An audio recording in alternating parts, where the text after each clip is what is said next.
Vamos a hablar con un abogado laboralista que tiene mucha experiencia en este tema, que es Víctor Adamoli, abogado laboralista. ¿Qué tal, Víctor? ¿Cómo te va? Bien, muy bien.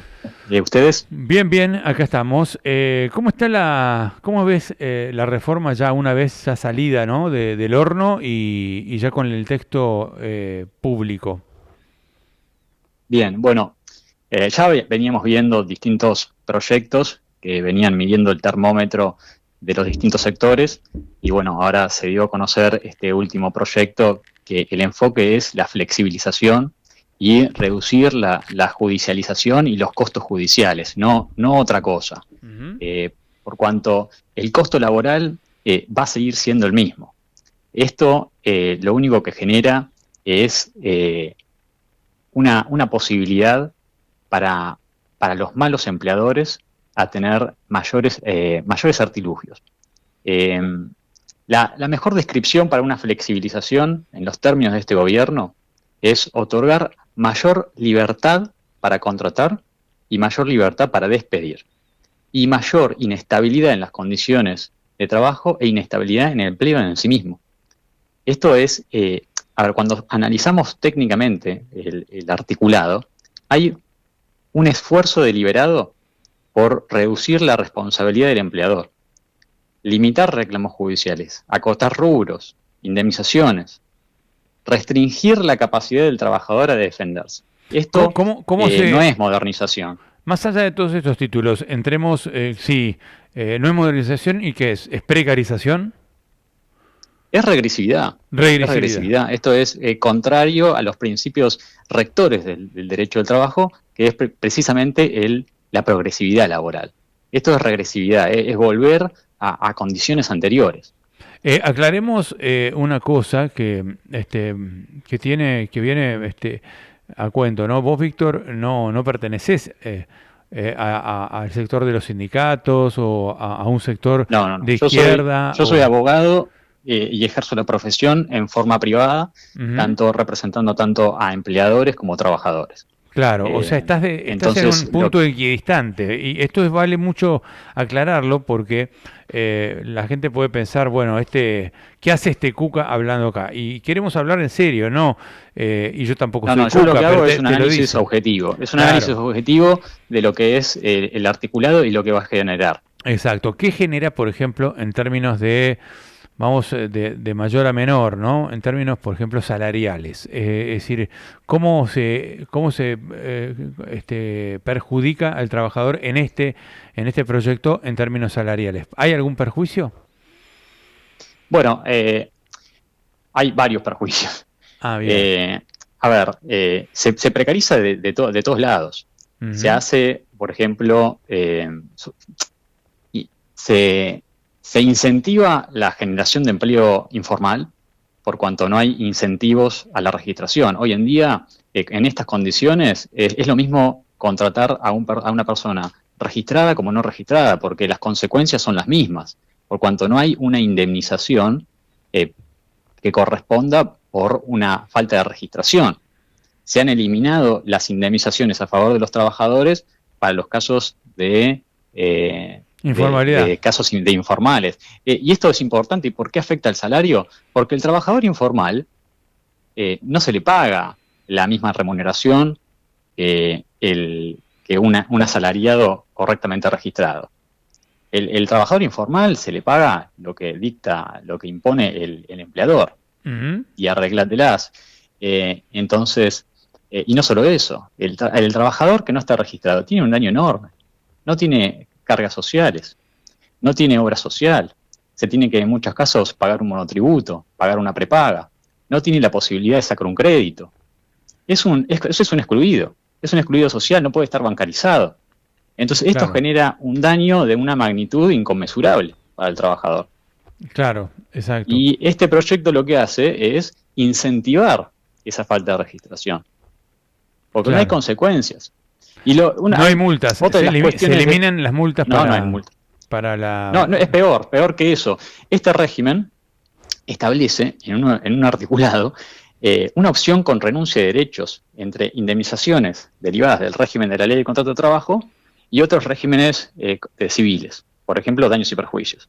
Entonces, por ejemplo, para que la gente lo entienda, viene un trabajador que no está registrado, y la ley le dice, bueno, vos podés reclamar las indemnizaciones correspondientes a la ley de contrato de trabajo, que son indemnización por antigüedad, preaviso, integración, los conceptos comunes, y el trabajador dice, pero ¿y qué pasó con los daños que me generaron por estar no registrado? Ah, bueno, vos podés optar por esto y renunciás a todo el resto.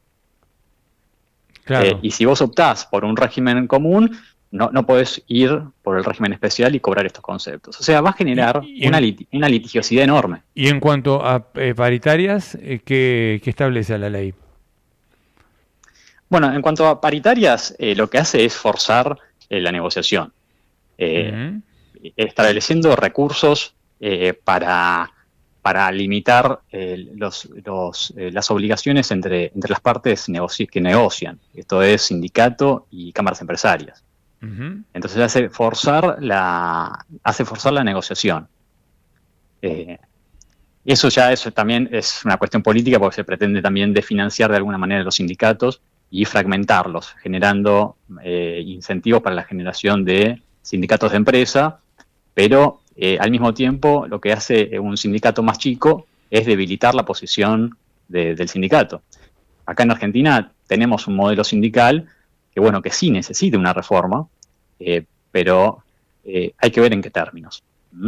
Esto lo que se ve del proyecto es un debilitamiento sindical y un tratar de desfinanciar y forzar negociaciones que quizás en algunos momentos no es necesario.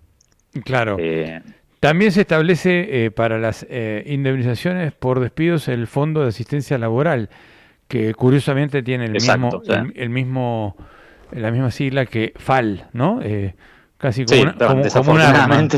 Como un arma. Sí, desafortunadamente tiene este nombre, que es una herramienta para fomentar despidos. Y además es muy gracioso porque el aporte obligatorio es del 3%, justamente el 3%, no podrían haber puesto ni el 2 ni el 4%, fue el 3%, que es el mismo porcentaje que se dice que tuvo las coimas o las supuestas coimas de Karina Milei mencionadas en los audios de Diego Españolo, ¿no?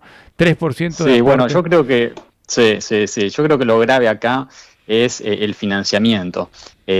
Para que la gente sepa esto, que la verdad que es de una inmoralidad inaceptable, es que este 3% de la masa salarial que aporta el empleador, después lo recupera de los aportes que realiza a las contribuciones al SIPA. O sea, este es el Sistema Integrado Previsional Argentino.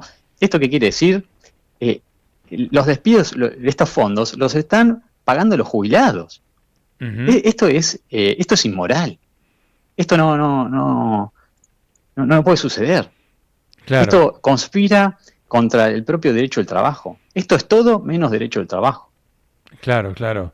Y en cuanto a las vacaciones también se genera otro acontecimiento bastante curioso, que es la fragmentación de las vacaciones. Yo Bien. Bueno, eso te escuché muy bien. Sí, te escuché perfectamente lo que venías explicándole a la audiencia, el fraccionamiento de las vacaciones. Y si bien este proyecto lo que dice es que hay un acuerdo entre el empleador y el trabajador, permítame decir que no va a haber ningún acuerdo. Desde el momento en que el empleador tiene disponible un fondo de asistencia laboral, esto es el FAL, no hay posibilidad de negociar alguna. El empleador te dice, mira, vos te tomás vacaciones 7 días en marzo y otros 7 días en abril, porque yo te lo digo. Y si no te vas, acá está la puerta, yo tengo un fondo de asistencia laboral que me financia tu desvinculación. Claro. Es muy, muy siniestro, ¿no? Todo el derecho de huelga, ¿cómo queda? Bueno, el derecho de huelga se limita al crear ciertos límites a ese ejercicio, imponiendo, 75% del deber de prestar el servicio o 50%, depende de qué actividad la realice, de manera, y si es una actividad esencial o si es una actividad importante, que es una definición que queda al arbitrio de esta redacción o de la persona que está reglamentando este proyecto. Hay una limitación en el ejercicio de huelga. Esto va en contra de las disposiciones de la OIT. Uh-huh. También se establecía la necesidad de pedir permiso para hacer asambleas gremiales dentro de los establecimientos, ¿no? Dentro de las empresas. Exactamente, sí, sí, sí. Hay todo un cúmulo de disposiciones que tienden a limitar el ejercicio de los derechos individuales como colectivos. Uh-huh. Yo hablé sí. En cuanto a la cuota solidaria, ¿cómo quedó la cuota solidaria que se iba a eliminar? Y eso enfurecía a los sindicalistas, pero finalmente después no se iba a eliminar, pero finalmente quedó, pero con muchas limitaciones, ¿no? Sí, sí, bueno, las cuotas solidarias hay que ver cómo, en definitiva, cómo va a quedar, pero bueno, es una herramienta más para forzar las negociaciones, para desfinanciarla a los sindicatos. Es toda una presión, ya ahí se mezcla la cuestión política con el derecho del trabajo. A ver, claro. Yo hablé con empleadores pymes y con empleadores grandes, de grandes empresas, y no están conformes, porque dicen que no es suficiente. La reforma no disminuye el costo laboral, sino solamente lo que hace es retrasea derechos, facilita el incumplimiento del mal empleador y no beneficia al buen empleador. Esto es lo que sucede. Las grandes empresas, las grandes empresas como los bancos, las grandes corporaciones, no tienen empleados sin registrar. Claro. Y las pymes lo que necesitan es financiamiento, son otras cosas. Acá se está vendiendo este proyecto como un generador de empleo. Y ninguna reforma laboral es generadora de trabajo. El derecho del trabajo se ocupa de las relaciones laborales vigentes. Uh-huh. Es un ordenamiento social y en este caso laboral. Y claro, desde el momento en que el ordenamiento laboral genera conflictos por la precarización que está generando, esto genera judicialización. Y ya lo están manifestando los sindicatos, la CGT. ¿Cuáles son los aspectos más judiciables de esta ley, más o menos? ¿Cuáles se te ocurren que son los flancos más débiles como para impugnarlos en la justicia? Y los flancos, los peores son la existencia de la inexistencia de sanciones por empleo no registrado. Eso lo que va a generar es una ola de juicios de daños y perjuicios. Después, todo lo que es la intermediación e interposición de personas. Esto sucede normalmente en pymes, cuando se ponen sociedades o personas que generalmente son insolventes para evitar tener que pagar determinados juicios. Uh-huh. Y un tema es la jornada laboral, ¿no? La jornada laboral de 8 horas también queda prácticamente borrada de un plumazo de esta reforma, porque te permite al empleador, digamos, hacer trabajar 12 horas al trabajador con tal de que después le dé en otro momento una compensación con 4 horas o con las horas que sean para compensar esas horas, pero termina con las horas extras. Esto creo que es impugnable también en la justicia, igual que el tema de las vacaciones, los convenios colectivos, ¿no? Sí, sí, totalmente. Eso lo de la bolsa de horas, la verdad que es irrazonable. Y de vuelta, habla sobre que el trabajador va a poder convenir con el empleador este régimen de jornada. Cuando no hay ninguna forma de que convenga, desde el momento en que tiene la llave de la puerta abierta para decir, bueno, si no querés esto, te puedes ir, te puedes retirar. Claro. Con la creación de estos fondos de asistencia que incluso se van a combinar con fondos de cese laboral. Porque no es que solamente el empleador va a tener la asistencia de este fondo especial del 3%, sino también que colectivamente se van a poder generar otros fondos de cese aparte. O claro, el empleador, además del 3%, puede hacer contribuciones adicionales, o sea, tener una caja específica con rendimientos económicos para despedir. ¿Cómo queda el régimen de indemnización por despido? Se habla de 10 Eh, de 10 sueldos como máximo, se fija un tope de 10 sueldos, ¿no? no, eso no lo vi en el proyecto. Ajá. Lo que sí, se mantiene exactamente igual todo lo que es indemnización por antigüedad, que es un mes de sueldo por cada año de servicio, fracción mayor de 3 meses. Lo único que hace es define los conceptos de habitualidad, de mensualidad, normalidad, que eso no está mal para evitar distintas interpretaciones. Ujú. Eh, Eso ahí lo que hace es homogeneiza un poco los distintos criterios judiciales y, y bueno, eso no está mal. Tampoco hay una divergencia muy grande, pero bueno, trata de uniformizar un poco los criterios Y si para se, que no se incorporen a la base de cálculo conceptos que no son normales o habituales. claro, y si no se modifica sustancialmente el régimen de indemnizaciones, ¿para qué es el fondo del cese que en teoría si se despide a un trabajador se le pagaría con el fondo del cese, pero sin embargo se mantiene el régimen de indemnización normal o habitual? Entonces, ¿cómo se compatibiliza esto? Bueno, cuando esto lo que hace es debilitar la posición del trabajador. Ahora, el trabajador lo que hace es incorpora a un establecimiento y la extinción normal, o sea, natural del contrato debería ser su jubilación. Entonces, ante un despido sin causa, el empleador lo que tiene que hacer es abonar una indemnización. Ahora, ¿qué pasa? Un esfuerzo económico que debe hacer el empleador en caso de optar por un despido. Pero ¿qué pasa? Si el empleador tiene disponible un fondo, bueno, un fondo gratuito, digamos. Tiene un fondo gratuito a su favor, entonces digo, bueno, no tengo que hacer ningún esfuerzo para despedir. Yo Ujú. despido porque quiero y vos te vas y te abro la puerta y te retirás. Claro. Entonces se debilita la posición del trabajador. El empleador ya no tiene que hacer ningún esfuerzo para despedir, sino que tiene un fondo gratuito porque los jubilados están financiando despidos con este 3%.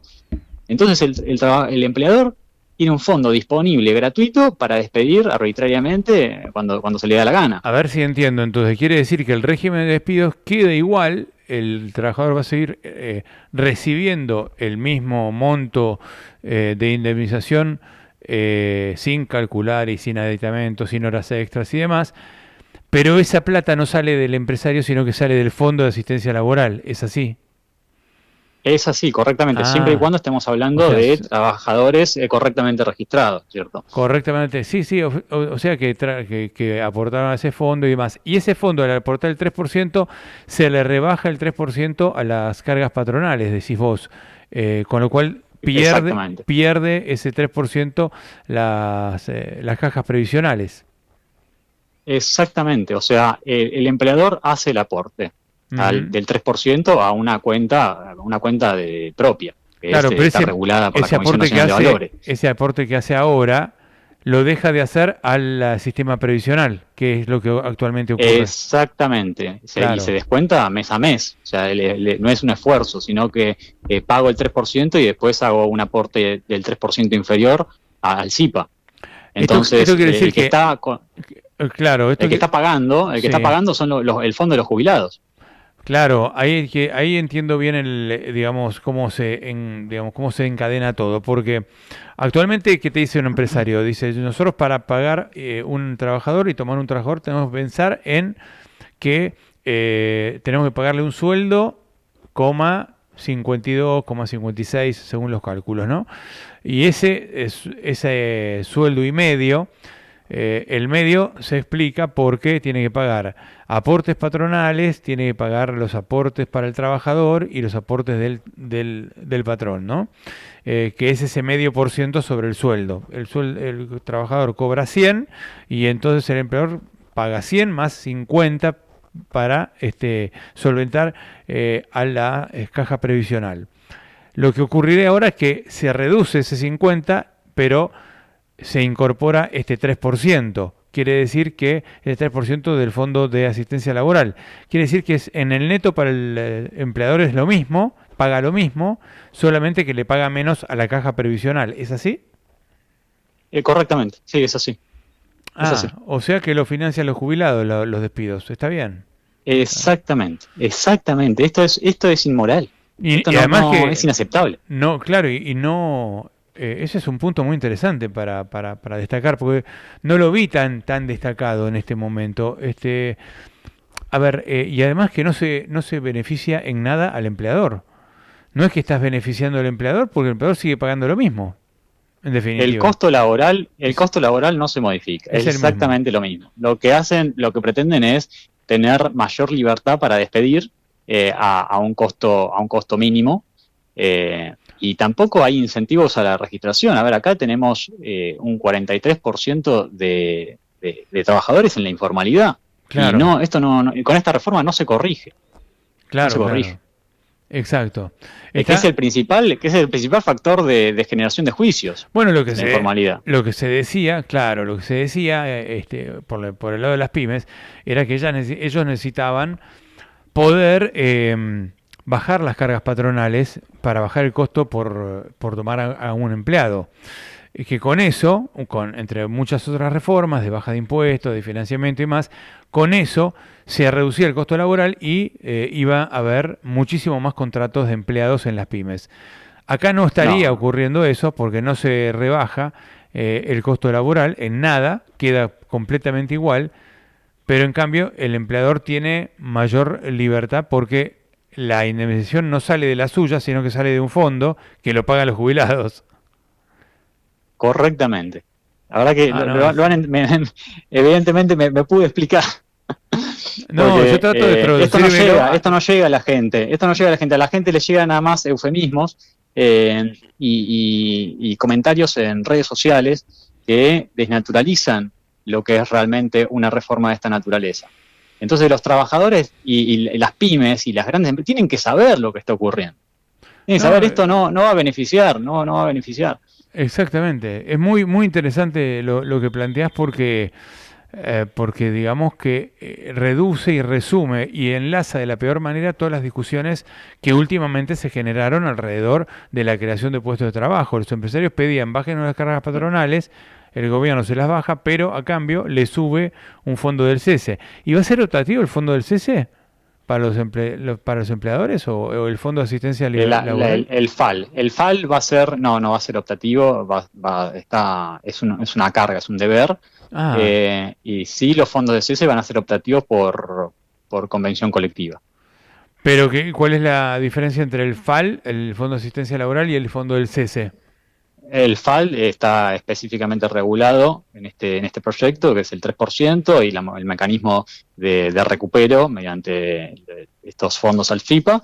El fondo de cese va a poder ser adicionado colectivamente, lo puedes o reemplazar o puede ser coadyuvante, y el fondo de cese es como el que funciona en la actividad de la construcción, en donde vos tenés una caja, en donde vos haces un aporte del 8 o un determinado porcentaje que va directamente para este objetivo, ¿no es cierto? Yo te despido en este momento y vos te retirás y cobrás de la caja. Pero entonces el empleador que adhiera al fondo de cese va a tener que pagar ambas cosas. El fondo de asistencia laboral, que es obligatorio, es como pagar una carga patronal, y al margen de eso un fondo del cese. Sí, bueno, pero eso va a ser, eso se pondría colectivamente por un acuerdo colectivo. Por un acuerdo, por un convenio con el sindicato, pero al empleador le va a salir mucho más caro. Le va a salir mucho más caro el costo laboral. Sí, bueno, los fondos de cese, los fondos de cese laboral son costosísimos porque es como estar despidiendo gente todo el tiempo. Claro, le conviene solamente al sector que despide todo el tiempo. Es decir, que toma trabajo temporario y después, por ejemplo, no sé, el turismo en épocas de temporada, ¿no? Pues el festival, claro, exacto. Es decir, un restaurante de la costa atlántica labura 3 meses al año, por ejemplo, en el verano, toma un trabajador, le tiene que pagar el fondo del cese y cuando se va le aplica esa indemnización. Exacto. Y esto con más todas las otras reformas que están como construcción ya está. Tiene la característica de tener un recambio constante porque las obras comienzan y terminan, entonces hay un recambio constante en los trabajadores. Entonces sí se justifica. Sí, por eso. Y ahí ya está. no hace falta esta reforma laboral, ya rige, digamos, ¿no? Está bien. Muy bien, muy interesante, Y Víctor. por ejemplo, con respecto a los criterios judiciales, ¿no es cierto?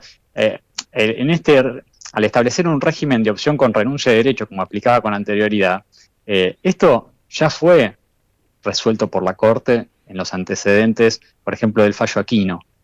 En Aquino se resolvió la inconstitucionalidad del inciso primero del artículo 39 para los supuestos de accidentes de trabajo. O sea, la Corte ya se expidió respecto de estas recetas.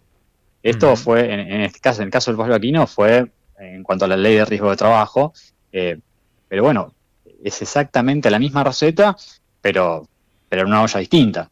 Claro. Esto ya fracasó. Yo creo que falta una discusión seria.